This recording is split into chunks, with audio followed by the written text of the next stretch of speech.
안녕하십니까. 황영기입니다. 세션 D2 모더레이터를 맡았습니다.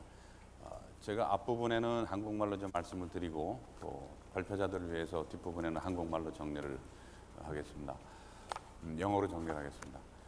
오늘 이번 세션의 주제는 엑셀런스입니다. 어떻게 우리가 글로벌 엑셀런스를 달성할 수 있느냐. 거기는 방법이 두 가지가 있습니다. 하나는 연사 중에 한 분이 해주실 이스라엘식의 하브루타 방식으로 공부하고 토론하고 문제를 해결하는 그런 방법을 통해서 엑셀런스를 가는 방법. 또 다른 방법은 여러 가지 길 중에서 GMAT 해서 경영대학을 가는 방법. 경영대학원을 가는 방법. 이 두 가지가 있습니다. 오늘 이 두 가지 방법에 대해서 각 분야의 세계 최고의 전문가들이 여러분들께 설명을 해드릴 겁니다. 오늘 저희가 진행할 방식은 앉아서 하지 않고 우리 헤츠키 아리엘리 씨나 상깃 초플라 씨나 전부 저같이 서서 왔다 갔다 하면서 발표를 할 겁니다. 발표는 약 30분에서 35분 정도 할 거고요. 그리고 나면은 한 20-30분 남는 시간에 여러분들의 질문을 받겠습니다.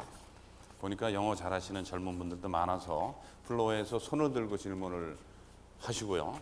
그 다음에 그와 동시에 좀 일어서서 질문하기 뭐하신 분들은 서면으로 질문서를 작성을 해서 전달해 주시면 제가 정리를 해서 두 분께 질문을 드리도록 하겠습니다.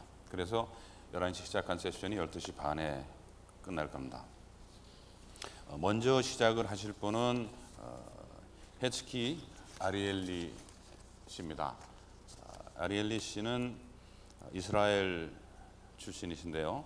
1961년생이십니다. 비교적 젊으시죠. 지금 글로벌 엑셀런스의 회장을 맡고 계십니다.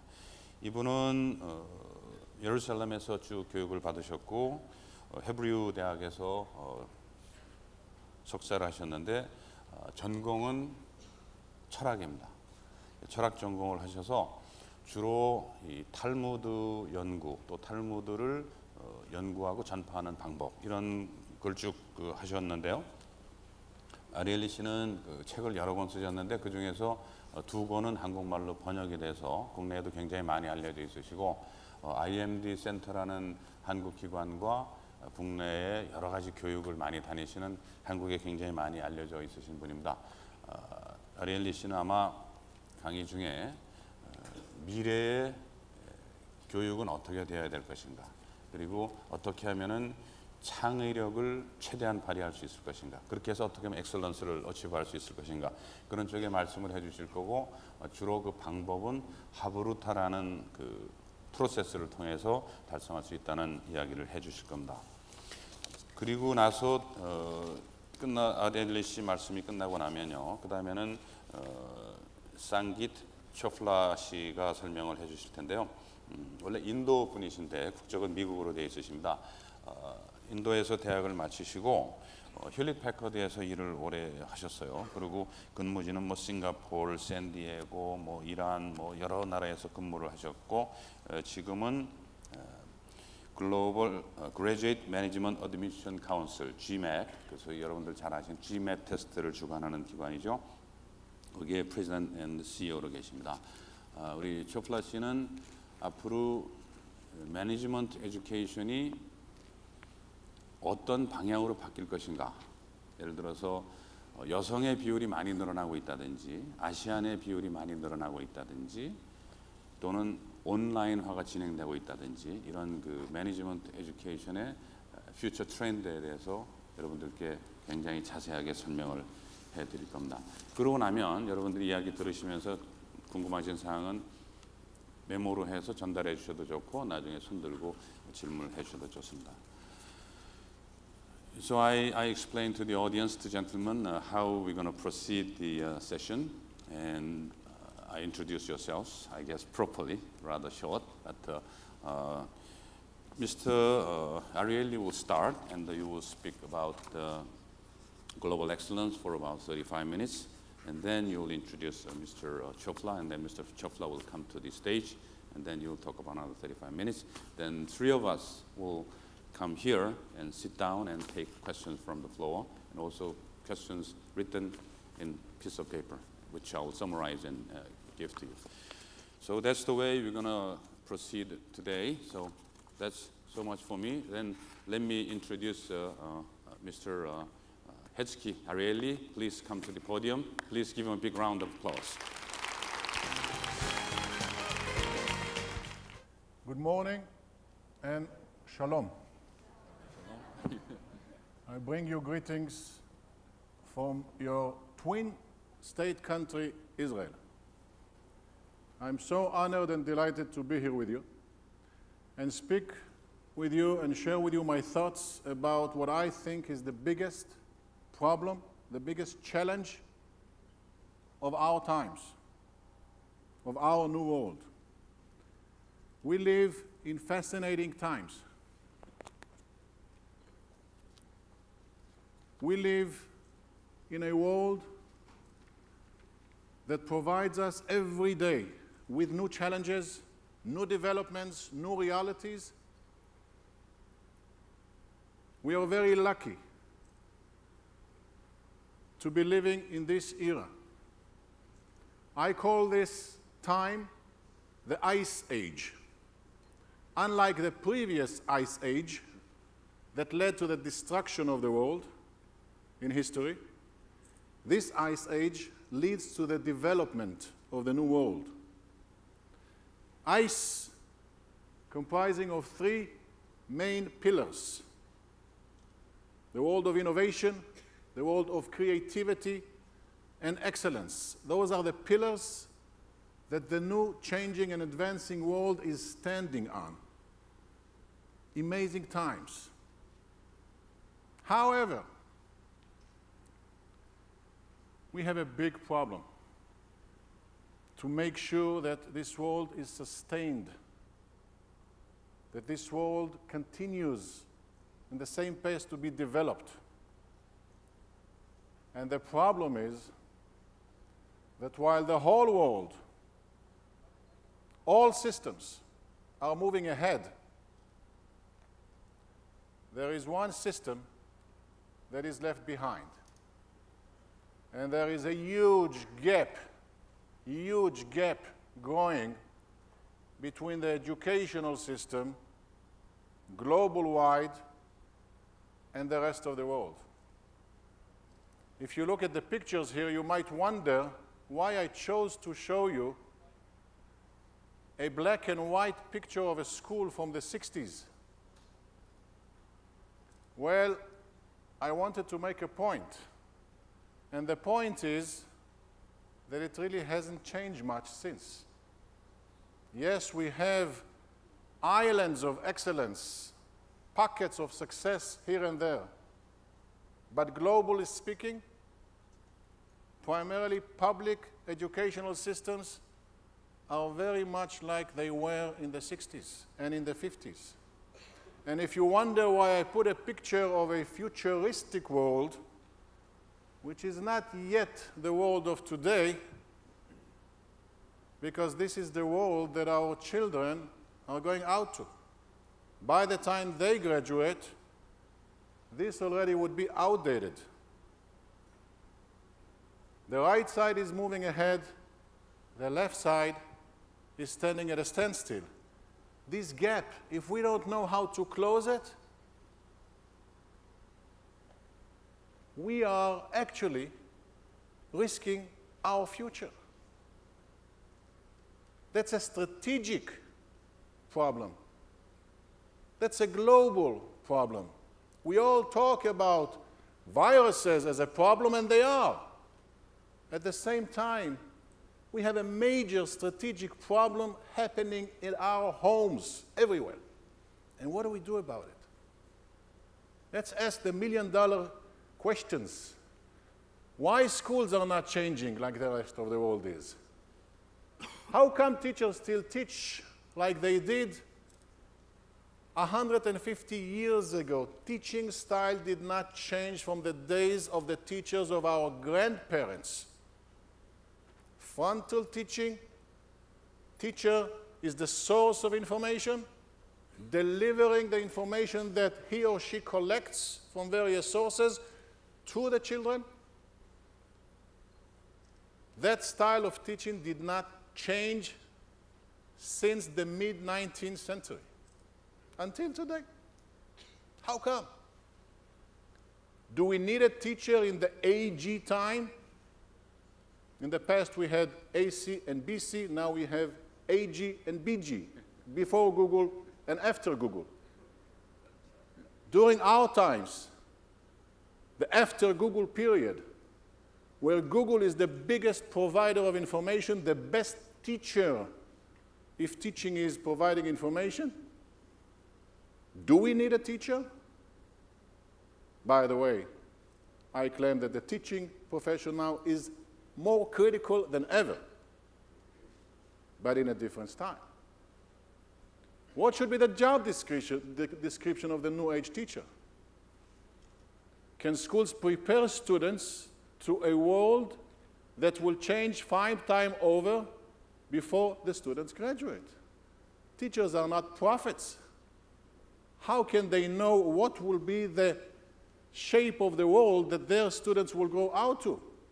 If they need to prepare them for an unknown future, how could they do their job? Can the school provide students skills for job professions that have not been invented yet? We teach our children to be bankers, to be scientists, to be in the high tech, to be engineers, to jobs that we know that exist. But they are going out to jobs that have not even been invented yet. Can you really teach how to be creative and innovative thinker? I'm talking about ICE.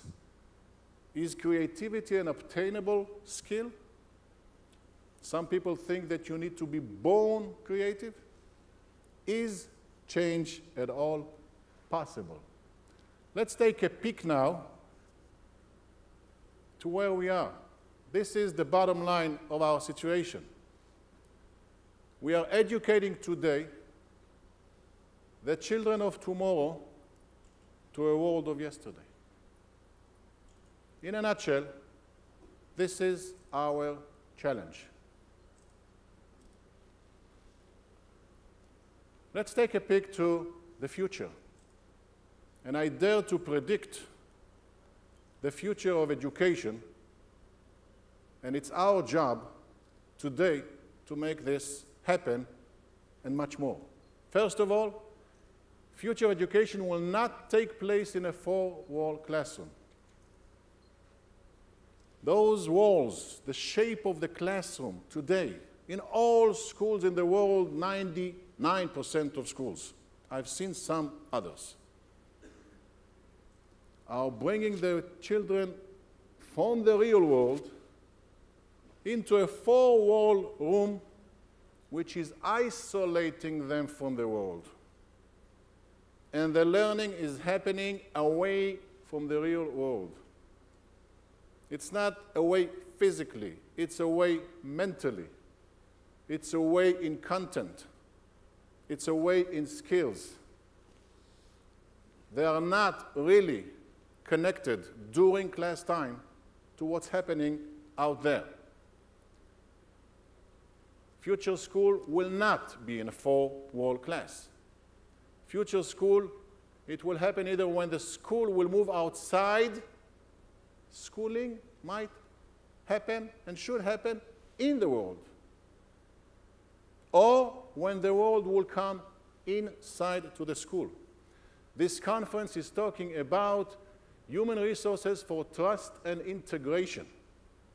I say that the most important integration that we need today is integration between systems, not only cultural and global integration, but locally integration between systems, education system and other systems, industry especially, are not at all speaking to each other.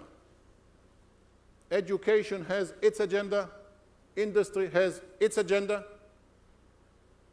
And eventually, we educators are preparing our children to go out to other systems.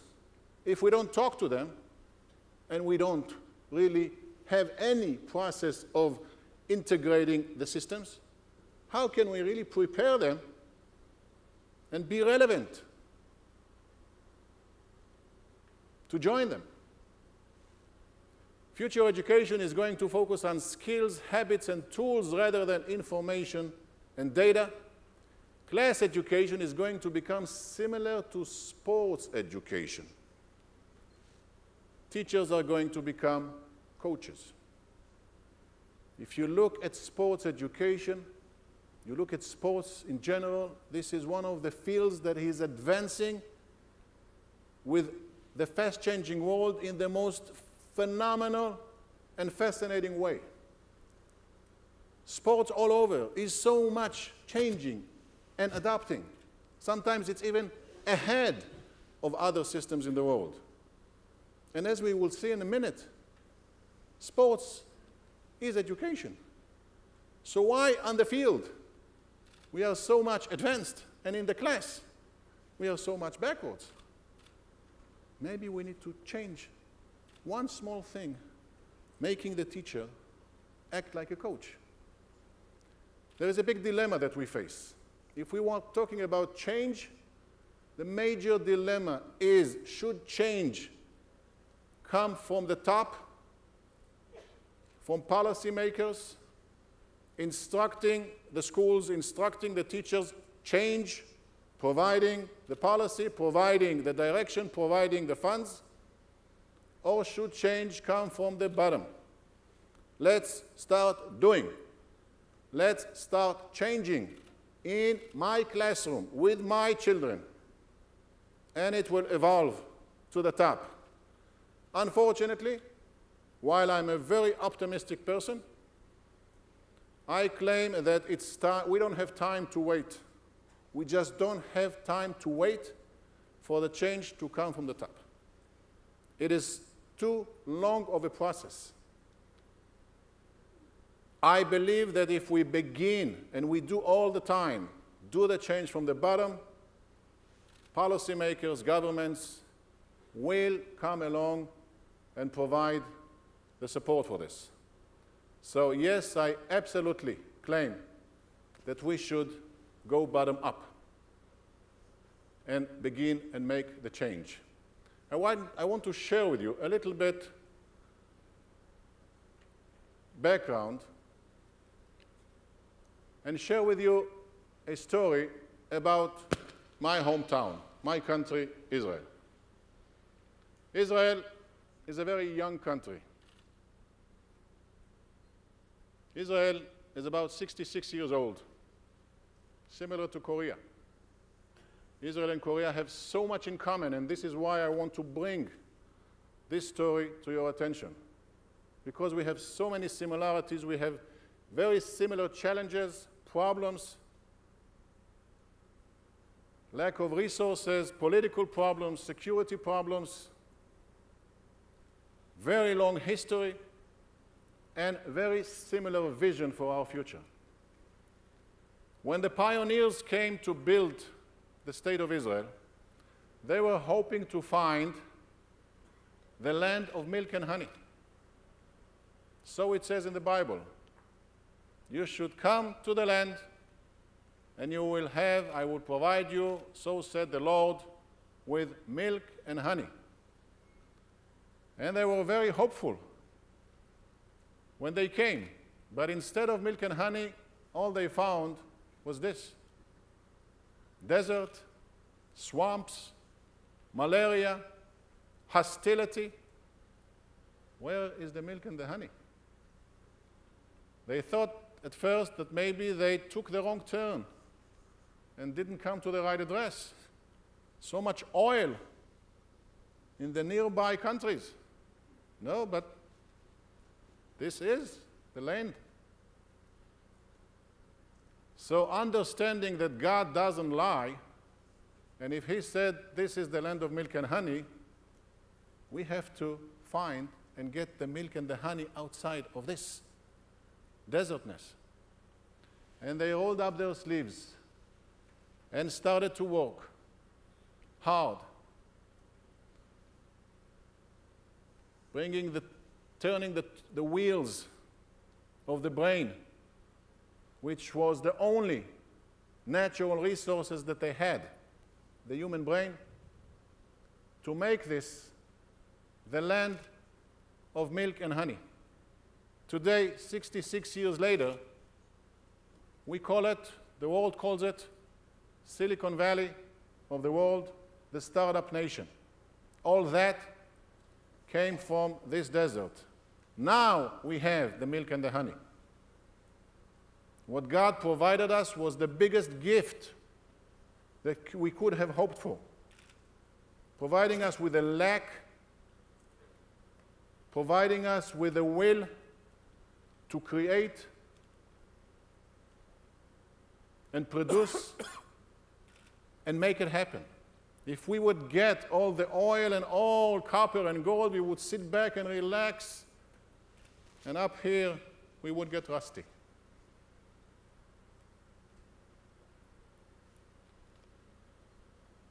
Here are the principles behind that process, because all of that, what you saw before, is resulted from education, resulted from our home education, from our school educational principles, which I would like to share with you in a minute. First of all, the child is in the center. This is not a slogan, that's a reality. Not the teacher in the center, not the class in the center. Unfortunately, in many cases, we refer to the group as one. Each one is an individual with different ambitions, with different likes, with different abilities. Each one, according to Talmud, every individual is the whole world. If you save one individual, Talmud says, it's like you saved the whole world. So when the child is in the center, we understand that every child is different, and we attend in a very individualized educational process to every child. And we must understand that successful education can only happen if the child is happy. Happiness is the source of motivation. Happiness is motivation.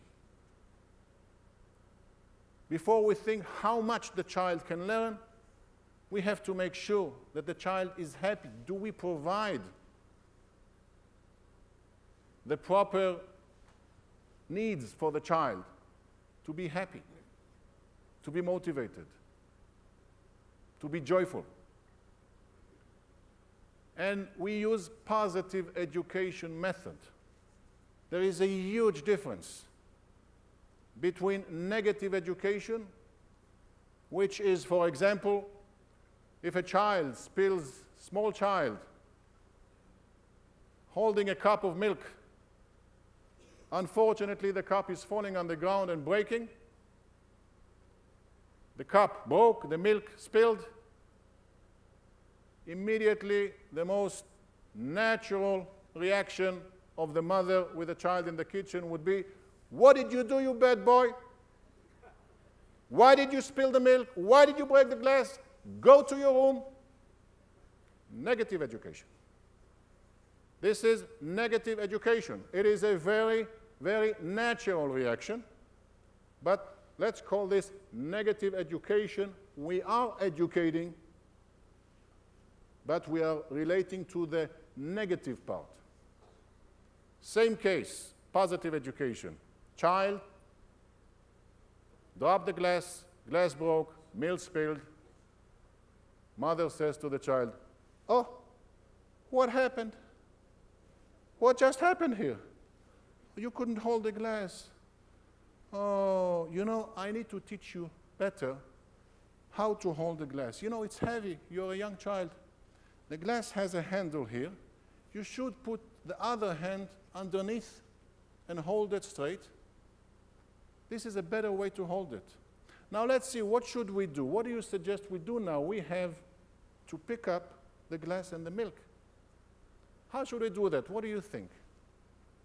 How can we pick up the glass? Oh, that's easy. We will just pick it up, and they do it together and put it in the garbage. Now we have a much bigger challenge. How do we pick up the liquid?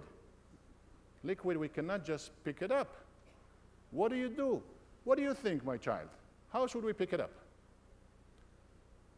And the child will come up with wonderful ideas. For example, to lick it. And the mother will say, well, you want to try this? And the child will say, icky. Maybe we should take a spoon. That's a good idea. Take a spoon and try it. They are going through a scientific trial and error process. And so on, and they will come up to the conclusion that it's better to take a cloth and pick it up. This child has just been educated in a positive way.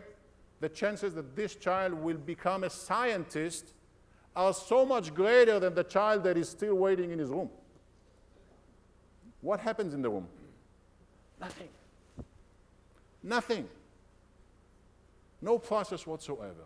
This is the difference between positive education, negative education. Teach the child to ask, never provide answers. Providing answer to a child's question or to a teacher's question. Most teachers answer their own questions. You should know that. Most teachers ask questions to the class, and it takes, according to world studies average, 3 seconds from the time the teacher asks the question until the teacher provides the answer. Why? We don't have time. We must finish the material. Never provide answers. A child has a question, you have a question, open the discussion. This is the Chavruta way. Chavruta is the learning methodology of Talmud. You are not providing answers. You would like the discussion to continue and to stimulate the process of the thinking all the time. Once you provide an answer, you are shutting down the process. No more need for thinking. I have the answer, okay. What do we do with it? Create another question. Guide child to create his own idea. We are called the people of the book. People think that the book is referring to the Bible. Not necessarily. We educate our children, I educate my children, that the book refers to the book that you write, that each one of you, of the children, of us, write themselves. Yes, you study the past. You study the heritage. But you contribute your own. Don't just get from the past. Get from the past. Write your own chapter to the book, or write your own book. It can be in science, in music, in any subject. Combine the past and the present, others and yours together. This leads to creativity. This leads to individual engagement in the process of learning. This is the best way of learning. Teach child the Chavruta way. Chavruta, which I mentioned before. This is the principles of Jewish education. So here is what I call the secret formula. How do we do that? We transfer from the teaching position to the coach position. And let's see the difference. Here is the class that learns with a classical teacher.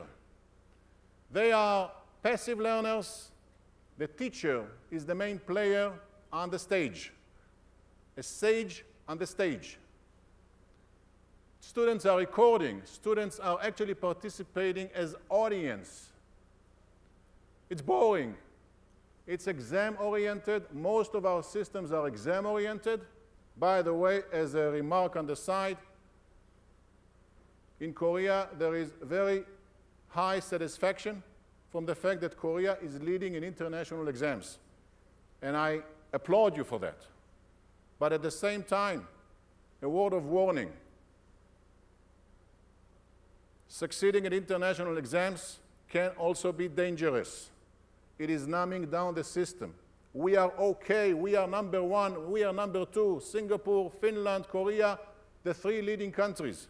It is not necessarily good for you. It is numbing down the system because we are educating the children for exam success.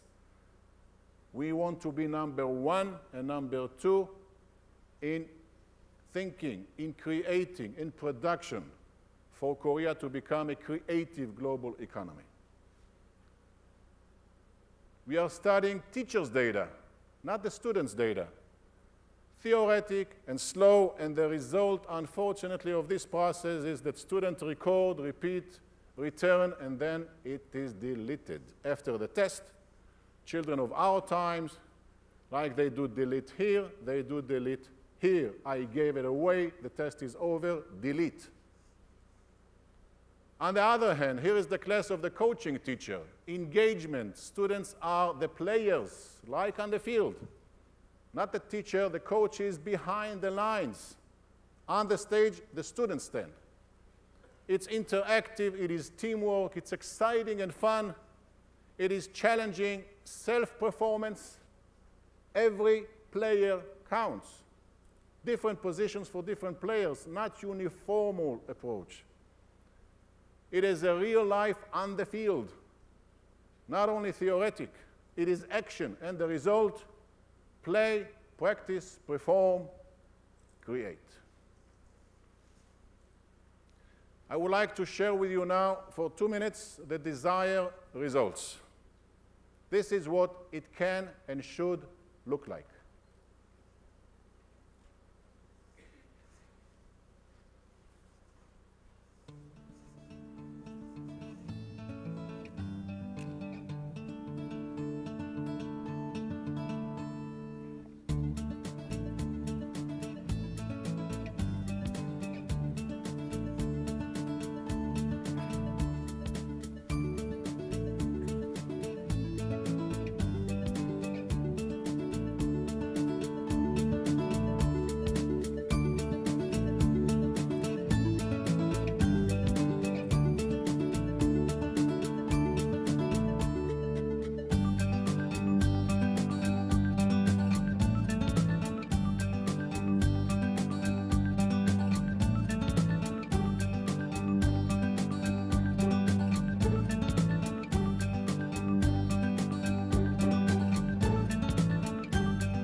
How do we get there? How do we do this? The way there is the road to excellence. Excellence, the third pillar of the New World, is our road to go there. Look at the smile of this child. Without this smile, excellence cannot happen. Excellence, according to my definition, is a very simple definition. It doesn't have to be complicated. Excellence is the will to fulfill your potential, the individual potential, the will, the motivation, the happiness that comes with it, and the willingness to fulfill your own will. This is the circle that I propose. This is the circle of excellence, which I claim that requires all of these 10 elements to make the whole circle of excellence as a way of life. It begins with a motivation to the persistence, must have the element of sensitivity, leading to curiosity and creativity, with a very open mind and an optimist person, leading to proficiency, which is one step above professionalism, to modesty and honesty.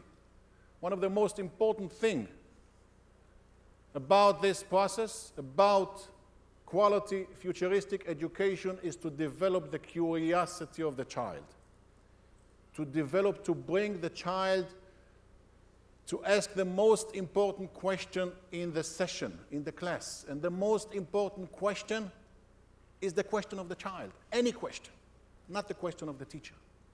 I want to share with you a quick story showing you the power of the question, the power of curiosity for the future. In 1954, scientists at the Weizmann Institution of Science, the highest institution, academic institution in Israel, 1954, very young country, a new institution, came to the management and said, we would like to get a grant of $50,000. Huge amount of money then. And the management said, what do you need it for?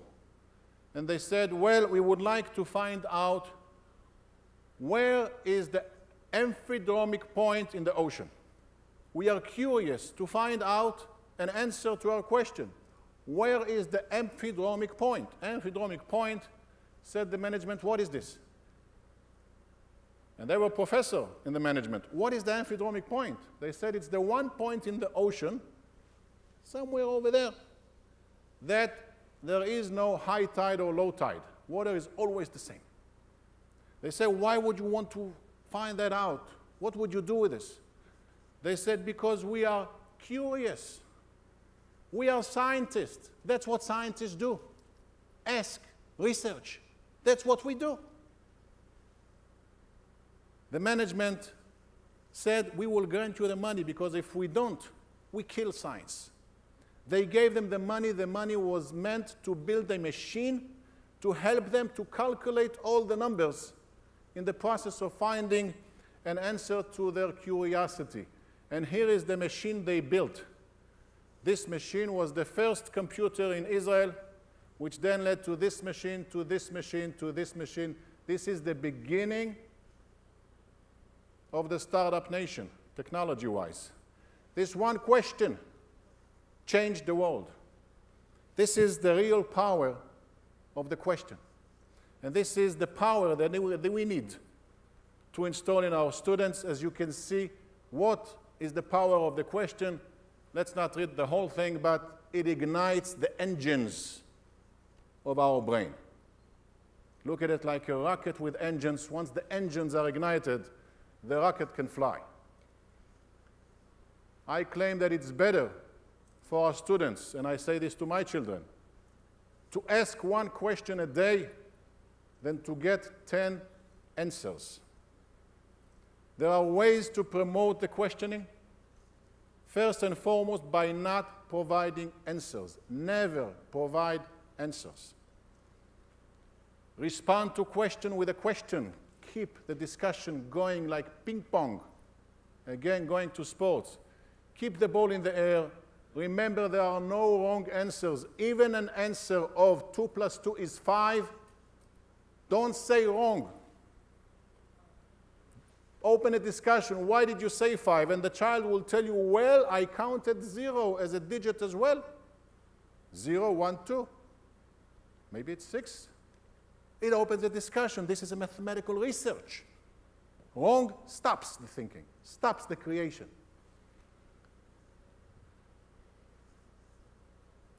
we have difficulties in creating an asking environment. Part of the difficulty also in this culture, in the Korean society, is that asking is not necessarily part of the routine. The routine, we are used to providing answers. We don't have time. Maybe we don't know how to do this. Maybe we as teachers are afraid that we would not know the answer. This is the main cause. But teachers today do not need to know all the answers because they should not be masters of information, they should be masters of process. They should be not as a sage on the stage, but as a guide on the side, like the coach. The coach does not need to be the best player on the field. On the contrary, this is the best question that I would like always to ask. WDYT, such a simple question to ask our children, our employees for that matter. It doesn't change. What do you think?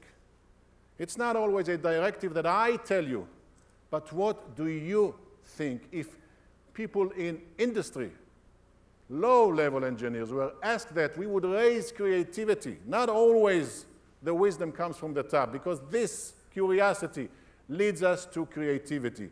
What is creativity? Creativity is an original thought, not a copy thought, original thought, using your imagination leading to valuable and practical results. Like Albert Einstein said, imagination is much more important than knowledge, because when you have good imagination, you are creating the knowledge. Creativity must have those minimal criteria to be created. You have to create an environment of creativity. First of all, to allow freedom, to allow the mistake, to let your mind fly. And I claim that creativity should have a joint thinking with another person. No invention in the world was completed by one person alone. It had to have the havruta to get you out. When we are talking about thinking out of the box, how can we think out of the box? This is the box. How can I think out of my head? I don't know how to do this. Everything is here. How do I think out of? The way to do this, again, goes and takes me back to the havruta. I think out from my brain to my friend's brain to my havruta brain, and we create the collective wisdom. I'm opening myself for ideas. I'm challenged. I'm challenging. I create together the brain. Albert Einstein said, creativity is contagious. Pass it on. I don't like to just be a preacher and give advice. And this is why I come to Korea a lot. Korea is actually almost my second home after Israel. I love working with Korea. I'm now very proud to be associated and involved together with Yozma, creating here in Korea the Yozma Startup Campus, which is being created as we speak to fulfill the vision of the President of Korea, President Park, to create a creative global economy.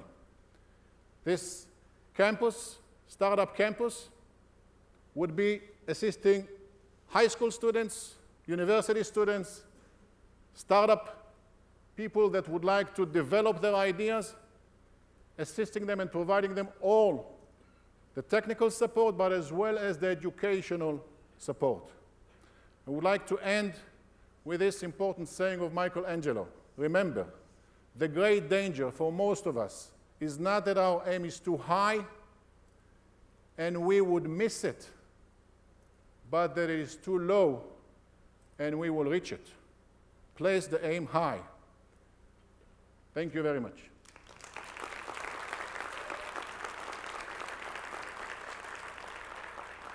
I would like now to invite my colleague, Mr. Jofla. Please.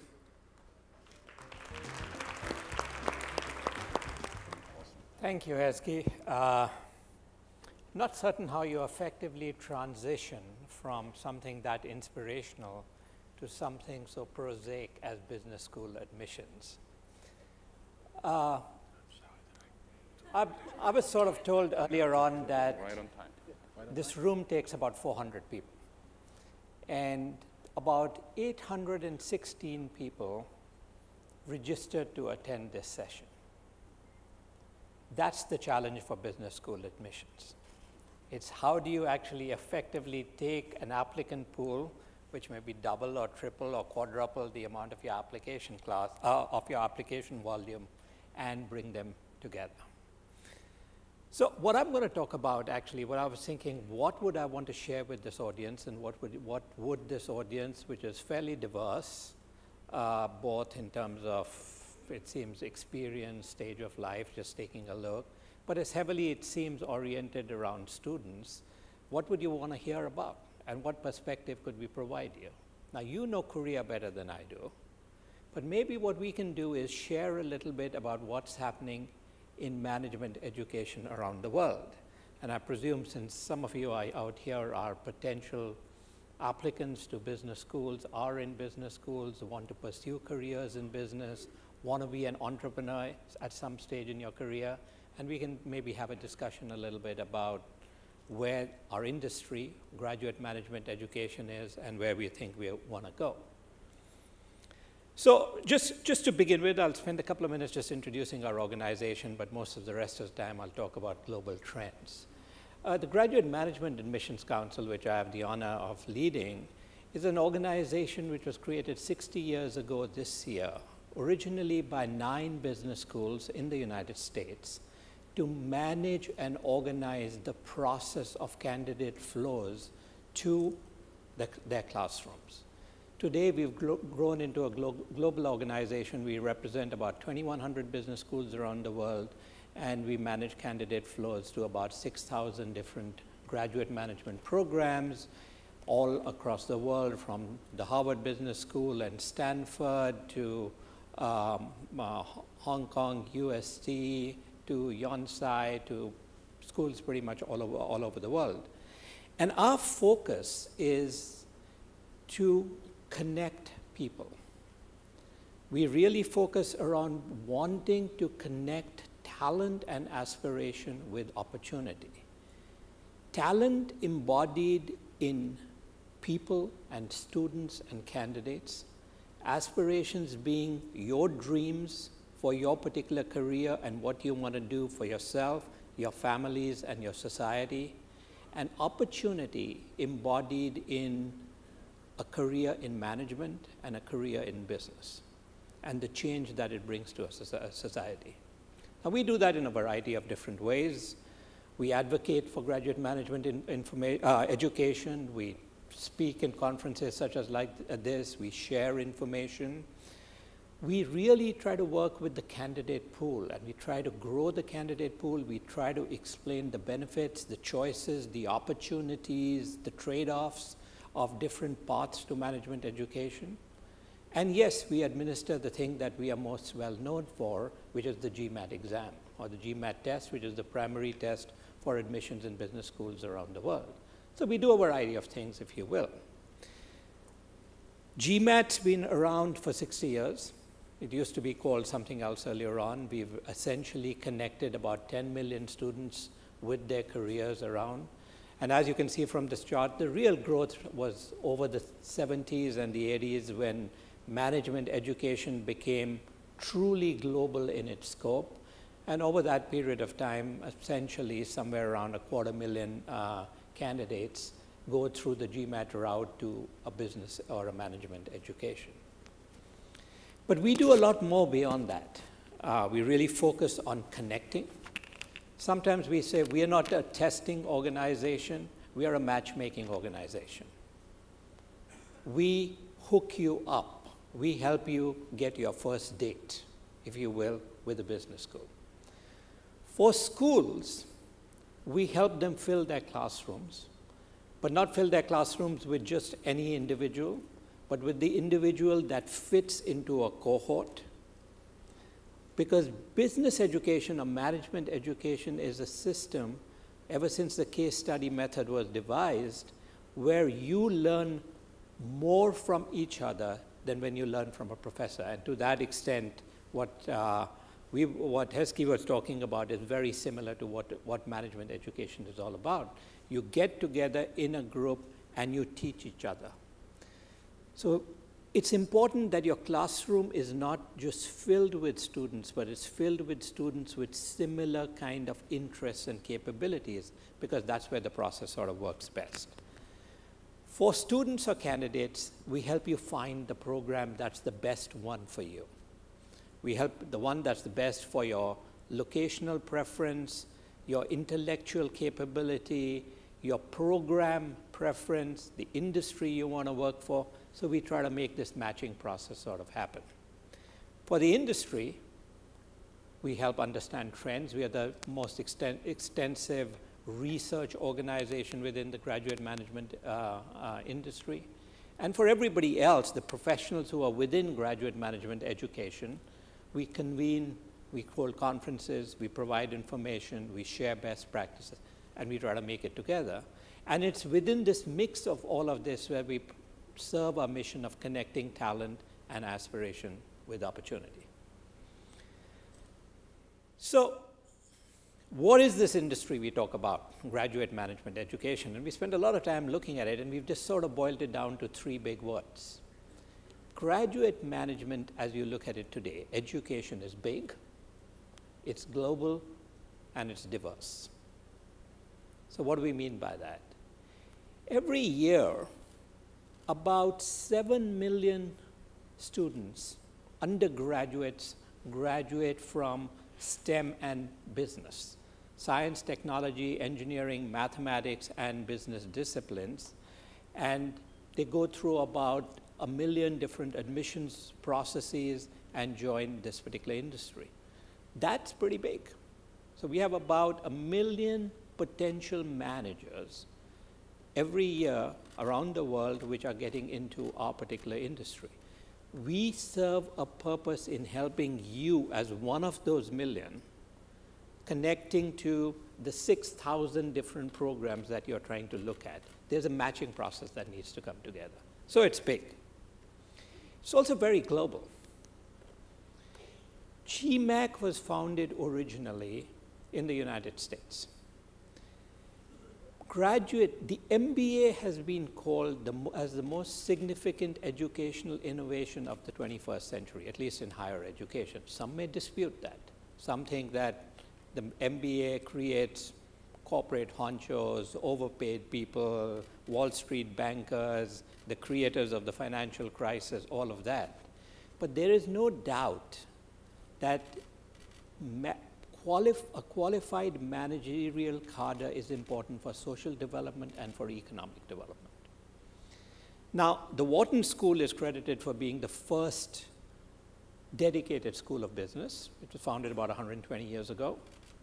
The Tuck School in Dartmouth is credited for being the first graduate school of business. It was founded, I think, 99 years ago. They're about to celebrate their 100th anniversary. But today, graduate management education is truly global. And to all the students out here, the message I'd give is, look globally for the opportunities that you're looking for. In the year 2000, the Financial Times ranking of business programs had 36 schools in the United States and 4 in Europe. In a short period of 12 years, in 2012, that same ranking had 18 schools in the United States, down from 36, 8 in Asia, and 16 in Europe. So the opportunities are really global, and this is really shown in this particular slide, which is the mix of GMAT test takers, which from the year 2000, where about 3 in 4 of the test takers were residents of the Americas, primarily of the United States, to where we think we are going to end up in about 2014, where actually about 40% of them are US citizens, about half of them are residents of the Americas, North and South America, and significant growth has actually happened with test takers out here in Asia. So the real growth in management education, both from a candidate point of view, which you can see as the red wedge in this chart out here, or the schools which in 12 years have gone from 0 in the FT ranking to 8 is, is significant. 4 of the top 10 top 10 ranked executive management programs right now are in China. GME is also diverse. When I took my MBA about 30 years ago, there was, if you wanted to get into management, if you wanted a management degree, you took an MBA. That was the only option that you had. This chart basically shows the mix of programs to which we send GMAT scores to. And you can see, there's a long tail out here. About 40% of the scores still go out to the 2-year MBA program. And then you've got the 1-year MBA program, the part-time MBA program. So the MBA is still the largest single educational program that exists in GME. But they are masters of finance, masters in accounting, masters in marketing, masters in supply chain. There's a whole slew of other what we call specialized masters, which are options for students to really build their careers on. So it's no longer a one-size-fits-all model. And as students who are looking for options in management, there are lots of choices. There are choices from a point of view of geography. There are choices in terms of the types of programs that are available to you. So that's really where we talk about big, lots of candidates, global, lots of global opportunities, diverse, lots of different types of programs in GME. So what's going on in the industry? This chart basically shows GMAT testing volumes going back to, where does it go back to? 1968. And you can see a lot of growth in the 70s, some amount of stabilization, and then a lot of ups and downs.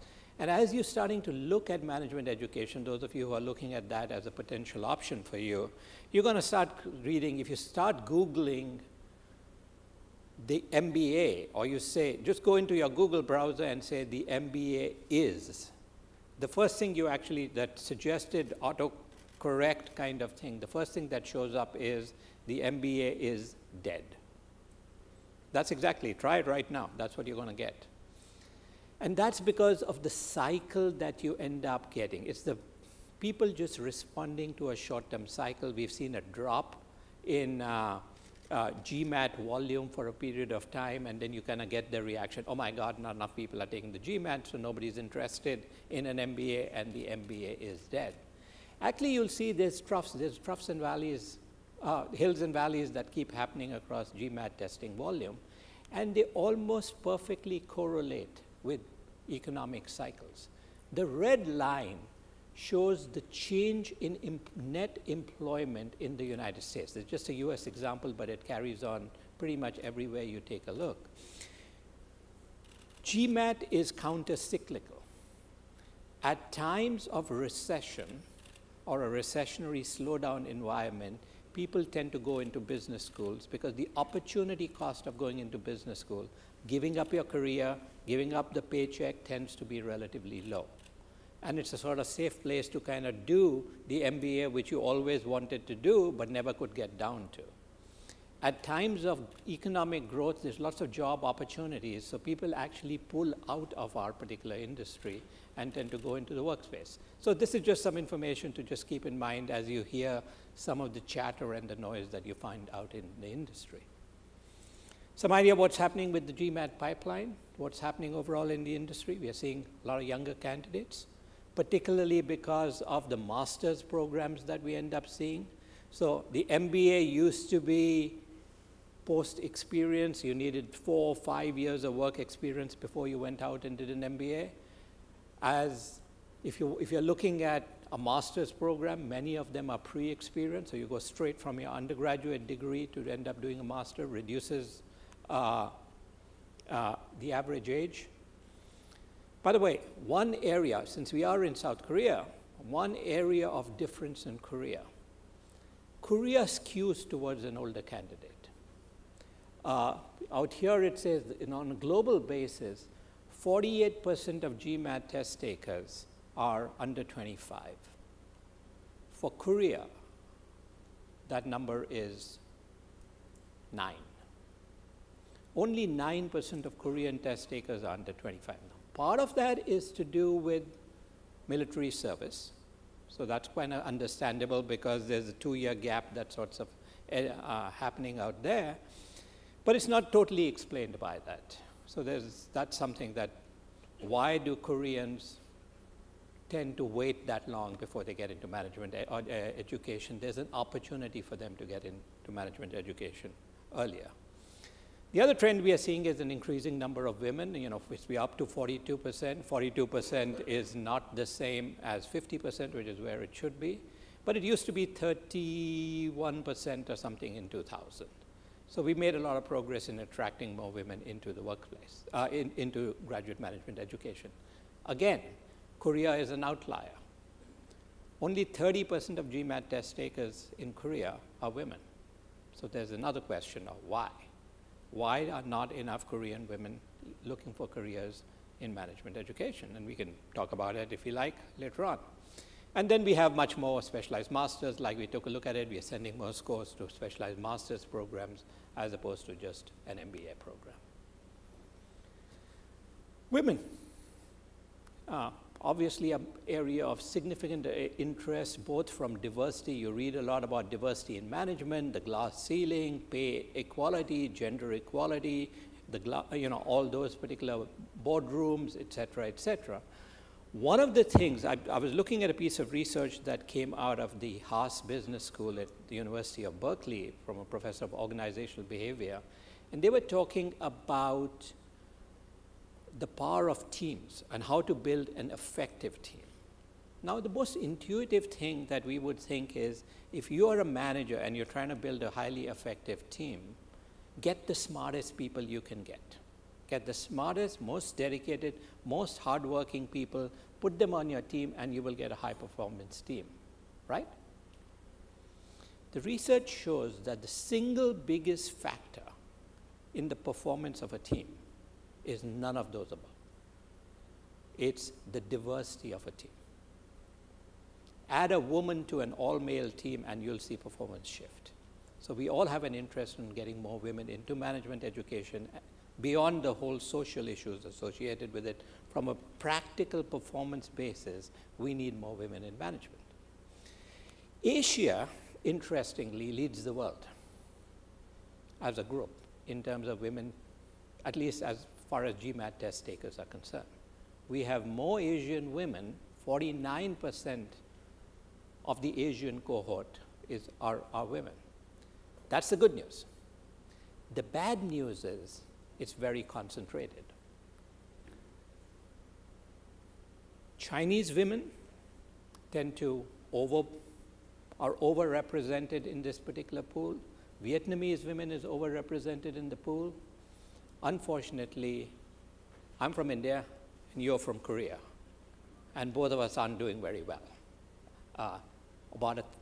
Less than a third of the pool is women. So that's just some area where we all have an opportunity, both people out here who may have a policy role, people out here who are in education administration and management, as well as people out here who are candidate. We need to kind of fix this. The other thing we find in management education is a truly global industry.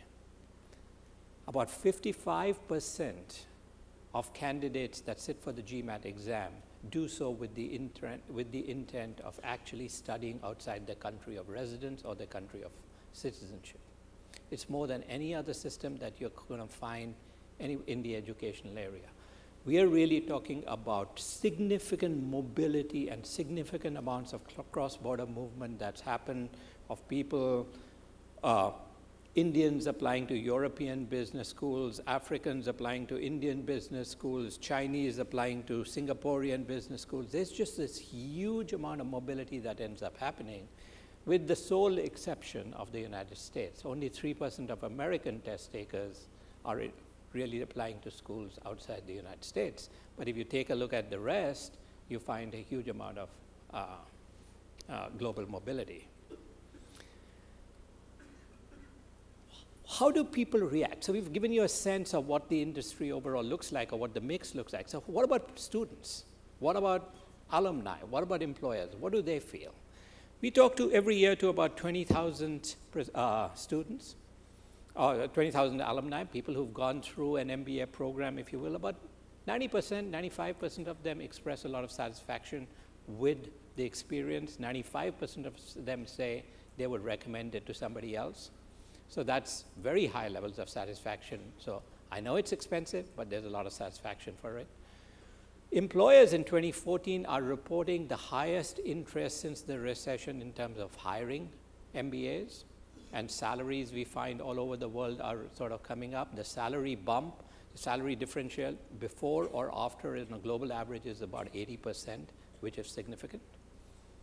But the one big problem which we have as management education is the cost of management education and the debt that actually ends up as a result of it.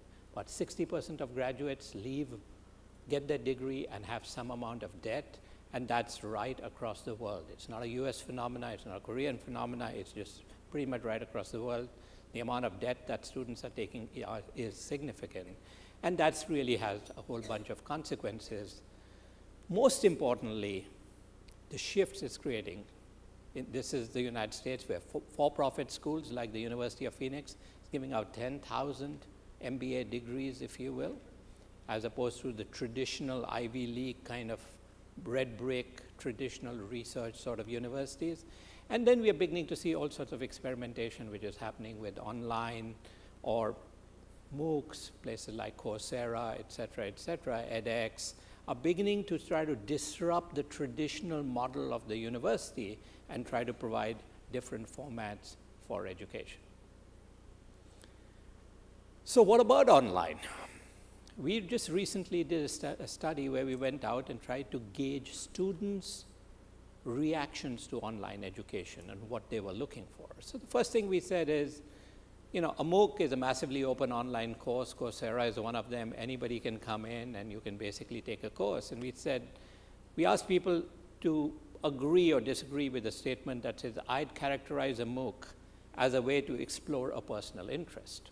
So we're not talking about a degree. We are saying, I really want to know about something. And where can a MOOC is a way for me to actually learn about comets or photography or a particular thing which I'm passionate about, if you will. And a good 60% of them agreed with that particular statement. And that makes sense. You know, I want to learn about something. I don't have to go get a degree about it. This is just a hobby of mine. It's an interest. I'd do that. So then we said it, well, this is a way to gauge my interest. This is, you know, a MOOC is a good way to try something before I commit to an expensive full-time 2-year program in a university. I just want to try. Do I really like finance? Or do I like physics? Or do I like something? Let me just check it out, if you will. And about 40 to 50% said, yeah, that sort of makes sense. And that is pretty intuitively obvious. What about a MOOC as a professional development tool? I already do what I do. I'm a finance professional. I have to understand how to value a stock option. I don't remember how to do that, or maybe I wasn't taught how to do that. Like when I did my MBA, nobody valued stock options, et cetera. So if I had to do it, I could go to a MOOC, I could do a course on Black-Scholes or something of the sort, and I can do that. About a third say that's a good idea. How about a MOOC as a way to prepare? I want to go do an MBA, and this is a way to kind of do some training, if you will. And yeah, about a third, 30% say that's a good idea. And what about as an alternative to management education? About 20% said maybe that's even a good idea. So there's clearly something happening around the online format and the way it'll sort of end up playing up, because students are beginning to show an interest in online formats. The millennial mindset, as we put it, is computers are not technology. People at my age think about computers as technology. Many of you in the room don't think about computers as technology. This is life. Their view is, yeah, I'm studying online, big deal. This is just, I do everything else online, why can't I study online? You look at university administrators and professors and stuff like that who did not come from the millennial era, it's a very big deal for them. So there's a little bit of a disconnect that's happening as a result of it. But you turn around and say, there's a lot of interest in MOOCs overall, and even if you take a look at where we in GMAC send GMAT test scores, the number of institutions to whom we online online institutions to whom we send test scores keeps going up every year. So clearly something's happening in this particular area. So I've used up most of my time. So let me just spend a little bit about saying what's really happening as a result of it. So if you are really in this particular, if you're considering a degree, what would you expect? And this is a professional degree which we are talking about. The sole purpose of getting an MBA is to get a job, to build your career, which is fulfilling, creative, which you like, but also pays you a decent amount of money. And we're basically saying is post the recession, you know, if you look down here in 2009, only about 50% of employers were saying they wanted to hire an MBA. And you can really say that's up to about 80%. So MBA hiring, the desire to hire MBAs is very strong. It's never been this strong ever since this recession started. This is good. Masters in management, masters in accounting, masters in finance, the absolute numbers are not that high, but the trend is still very positive. So employer demand, and this is global averages with all the problems of global averaging, is very strong for this industry. The other thing we are finding is that if you're taking a look at people who are focusing on overcoming challenges, they have a different amount of hiring intent than companies who are looking at growth. So growth-oriented companies, and you would argue that Korea has a lot of growth-oriented companies, and generally Asia is a growth market and has much more growth-oriented companies, tend to hire a significant higher number of MBAs than cost control oriented companies. As a matter of fact, those of you who are mathematically oriented, there's a statistical significance between overcoming challenges, which is control costs, which has negative correlation between the desire to hire MBAs, and a positive correlation with the desire to hire specialized masters, and this whole thing kind of flips around. So depending on your view of where the economies are you focusing around cost? Is the economy focusing around cost? Is it focusing around expansion and growth? An MBA may be a relatively good idea or a relatively bad idea.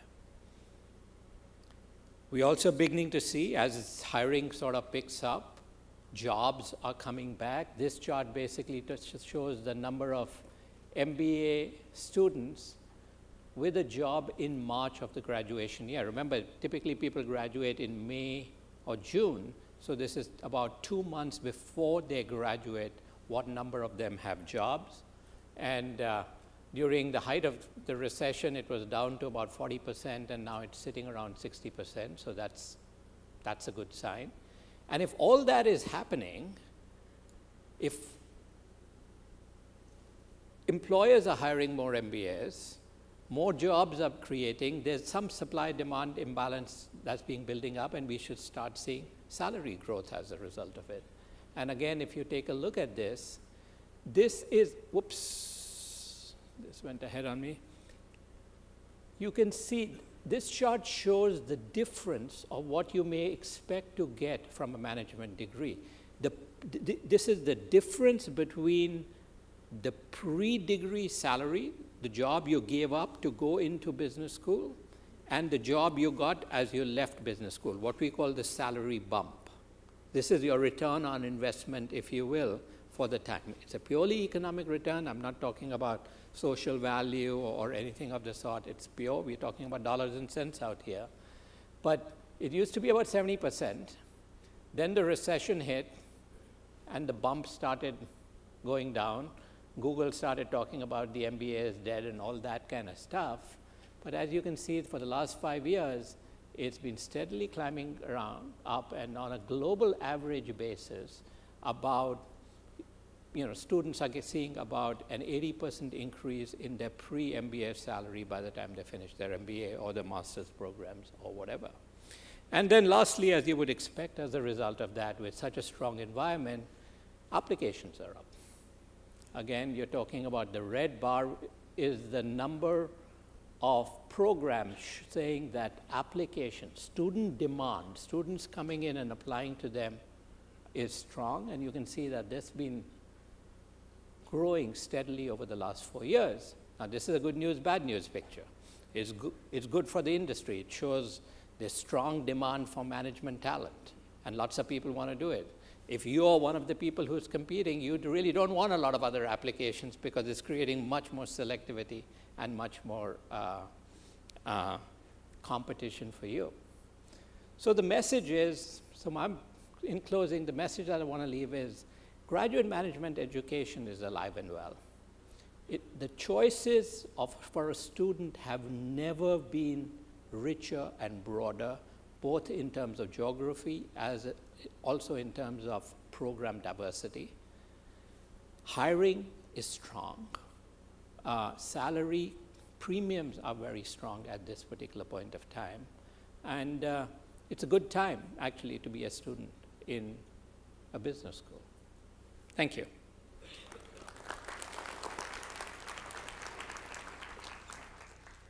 Thank you, Mr. Chopla. Thank you, Mr. Arieli, for excellent presentation. I think we have about 10 minutes for Q&A session, and I would allow the people, audience, to think about the questions, but using my privilege as a moderator, I'll throw out one question each to each of you. First to Mr. Chopla. You explained eloquently about the benefit of having MBA degrees, and you also pointed out the problems of debt finance problems. I think a lot of people here would like to go to Ivy League schools, but they are annoyed by the high cost of living in Boston areas and the tuition fees. What can you suggest as a helping method for, say, middle-income family member wanting to go to United States for an MBA degree? Any financial help? What are the ways possible? That's my first question to Mr. Chopla. My question to Mr. Arieli is more practical. You mentioned the benefit of Habruta method in coming up with the creative solutions. And Habruta, as I understand it, is a method of finding answers or throwing out questions between the two. Now, assume a case where I want to do something and I ask my father, please allow me to do something like going to the United States for MBA courses or taking some specific courses for my future career. And father is opposed to that. In that case, there will be father and son talk. And in Korea, normally the talk is brutal. You know, father scolds on the kids and kid walks out of the house. That's normally what happens. In this Habruta method, how would this conversation between father and son can productively continue? First answer from Mr. Chopla. Yeah, the issue of cost is, this is an expensive degree, so the issue of cost is a really good one. But think of, if you look at it as a return on investment, your career is going to last for 40 to 50 years. And if you sustain an 80%, as the data shows, salary increase over a 40-year period, even though the degree is very expensive, the payback or the return on investment is pretty obvious. And it's justifiable. So the issue really isn't return on investment, it's affordability, because you still have to pay the bill. Yes, you'll make a lot of money over 40 years, but you have to pay the bill today. So the question is, are there financing means, either in terms of scholarships or in terms of employer support or in terms of debt options that are available? So that's one way of really taking a look at it, is what kind of financial package is there? And I know in many of our societies, particularly in Asia, there's sort of tends to be an aversion to debt, but you are making an investment out into the future. And if you're building this hotel complex, you're not going to be looking at, do I get my money back next year? It is a long-term investment, and an MBA very similarly is a long-term investment and needs to be viewed as that. We just, are there enough financing means? And that differs by countries. The other thing I just, the point you made is everybody wants to go to an Ivy League university, and that is true. But the data really, and if you go to MBA.com and look at the options that are available to you, there are business schools around the world which give education and educational experiences and employment opportunities and salary opportunities which are as good, if not, or almost as good as the Ivy League, which aren't necessarily that expensive. So depending on everybody's circumstance is different, but I have a little bit of a problem sometimes when I have talked to candidates that say, well, I'm going to go to Harvard or Stanford, or I'm not going to go to anywhere. I think that's ignoring the fact that there are a lot of other options. And while there is no doubt that Harvard and Stanford have an excellent education experience and a wonderful brand, you may be shortchanging yourself by not looking at other options which may be in the United States or may be outside the United States. That's a great question. First of all, I want to say that Chavruta is an obtainable culture. In other words, it's a skill that you can study, and actually we teach it here in Korea. And I think that because of the example that you gave of father and son in local culture, which is also boss and employee, Chavruta is a fantastic method to maintain respect on the one hand, which is so important in the Korean culture, but yet do not allow hierarchy to block the creative thinking, to block the individual's involvement, even if he is a son or a junior employee, etc. I want to give you an example from my life. First of all, I do Chavruta not only with my son, I do Chavruta also with my daughter. She is now out of home, she's married, she's 32 years old, and we do Chavruta on a weekly basis. With her, the Chavruta is focusing on Bible. We pick a question every Friday for 45 minutes on the phone, nothing interrupts, no cell phones, no children, and we focus for 45 minutes on a beautiful Chavruta discussion, and we're doing this for a long time, and next year she's planning to write a book of the results of all these Chavruta sessions. Let me give you an example of a story that happened to me. As a matter of fact, just this week when I'm here, I did Chavruta with my son. I do Chavruta with my son on leadership. Why leadership? Because my son is currently in the army, holding a commanding post. And he is challenged all the time with leadership issues. Now, my intentions in the Chavruta process with him is not for him to call me and ask me for my advice because of my experience about his problems. So, Dad, what do you think I should do in this and this case? That's nice, that's easy, but that's not my purpose. My purpose is through the Chavruta discussion to empower him back, not only to give him an advice, but to empower him through the process. So he would call me, he called me this week from the army when I'm here. It was an expensive Chavruta discussion because it was on the phone. And for 45 minutes, we had an amazing leadership discussion on a particular challenge that he's faced with now with his soldiers. And obviously, he placed a question, and I turned it back to him, but not just what do you think, but analyzing the question in a different way and then sending it back to him. And he expressed his feelings about it. And slowly, slowly, slowly, we advanced in the process. By the end of the Chavruta session, if you may, he was so happy with the result and the solution, if you want, that he came up with. And he was not only that he found his way, but he felt that he was just empowered, and this was his. Now, I was like a part in the game, and as far as I'm concerned, I had a double earning here. He found a solution to his problem, he was empowered, I went to sleep that night very happy. Good father, good son. Any questions from the floor? Yes, the lady on the third line, please.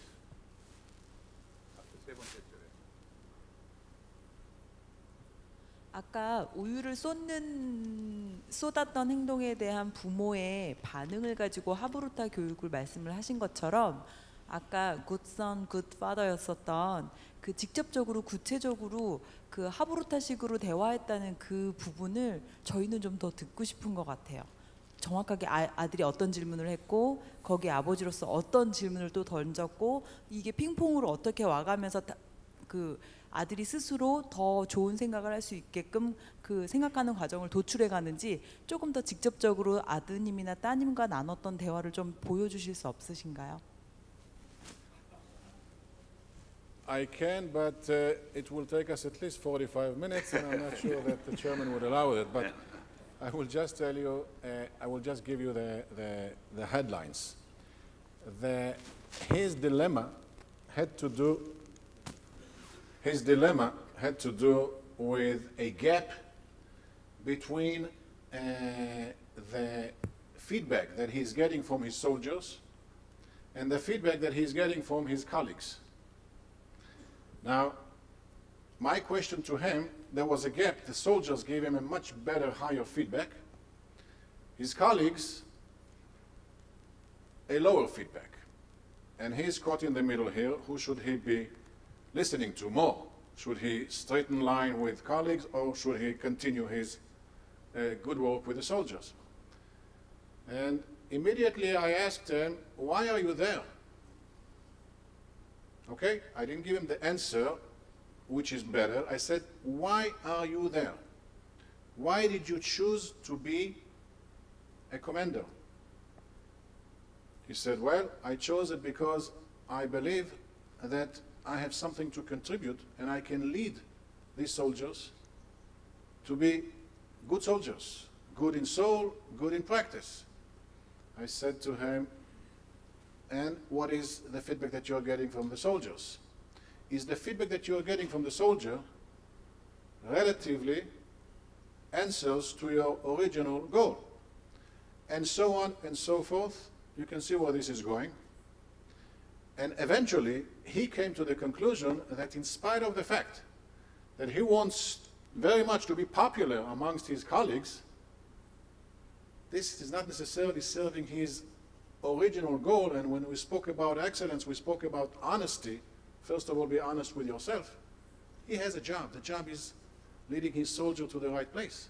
He came to this conclusion, and he took it from there. I won't give you 45 minutes to go through all the conversation there. Actually, there are many questions, but I think we can take probably only one. The gentleman right back there. 저 끝에, 예. 헤즈키 아리엘리한테 질문을 드리고 싶은데 한국에 있는 아이에게나 청년에게, 부모에게 각각 생각할 수 있게 해주고 싶은 질문을 던져주시면 감사하겠습니다. Give ideas for questions to parents to their children. I will give you one, again, because of lack of time. When a child comes back from school every day, ask the child, what question did you ask today in school? Encourage the child to show off to you his questions, not only his answers. What question, what good question did you ask today? Oh, I didn't. You should. Tomorrow tell me.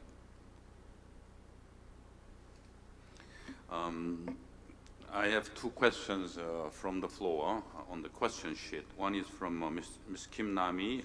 She's assistant professor at the Samyuk University. The other lady, I guess, is Lee Ka-eun from Gwangju University.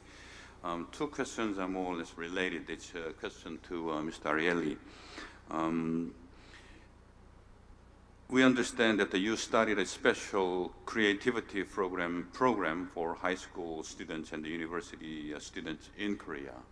I wonder the result of the program, and what do you think about the strength of Korean students? That was the first question. A similar one is from Ms. Lee. is that to nurture this Havruta way, or to nurture the creativity education, there has to be a good evaluation method in place. Without the proper good evaluation method, this creativity education will not work. So what is the most ideal evaluation method for nurturing this creativity oriented education? I will start with the middle question. What do I think of Korean students? Here they are, Korean students. First of all, they're wonderful. In other words, if there is a problem, it's never with the students, okay? It's always our fault, the teachers, the educators. The students are very committed. I mean, I'm generalizing, but that's the question, and I would like to respond in general terms. Are very committed, with very ambitious and thirsty for learning. They are also very disciplined. Maybe, and don't listen for 1 second, children, maybe too disciplined. Not enough chutzpah. We have Dr. Chung here who wrote a book about chutzpah. Chutzpah means to sometimes take initiatives and dare and take risks, even if it is not by the book exactly. And if you quote me on that, I will deny, because I will be in trouble with your teachers. As far as the program that was mentioned, this is a program that is currently being structured, the Yozma Startup Campus. I don't know, I assume people know what Yozma is. And this is a program in process of creating, so I cannot yet report about results. It will be a very wide program also in education, not only in startup technical support. And I forgot the second question. Evaluation methods as far as creativity is to evaluate the products, not to actual products. In other words, the best way that is being evaluated is known as project-based learning. You actually give them, or they take assignments to build something. It could be create something, it could be in music, in dance, in science, in any field. And you evaluate the result, you evaluate the product. By the way, we do this evaluation in life. We are not testing our employees, we are looking at their products. Okay, let's look at their products, give them the opportunity to produce, evaluate their product based on the goal of the assignment, not on the unnecessary understanding of the teacher how the product should be. I think our time's up. It's 10 minutes past the 12:30, and the most important duty of a moderator is keeping time, and I think I made a mistake. So we'll probably end this session here. I can see a lot of young audiences here, but as Mr. Arieli said, it's not the children's problem, it's a teacher's problem, it's a government officer's problem, Minister of Education's education programming problem that we are facing. And I hope the message that you got from these two gentlemen is passed around amongst yourselves. So young people, be audacious, ambitious, and I think Minister of Education officers and the teachers and professors need to make children be more asking questions and be more creative. So please give a big round of applause to these two speakers. Thank you very much.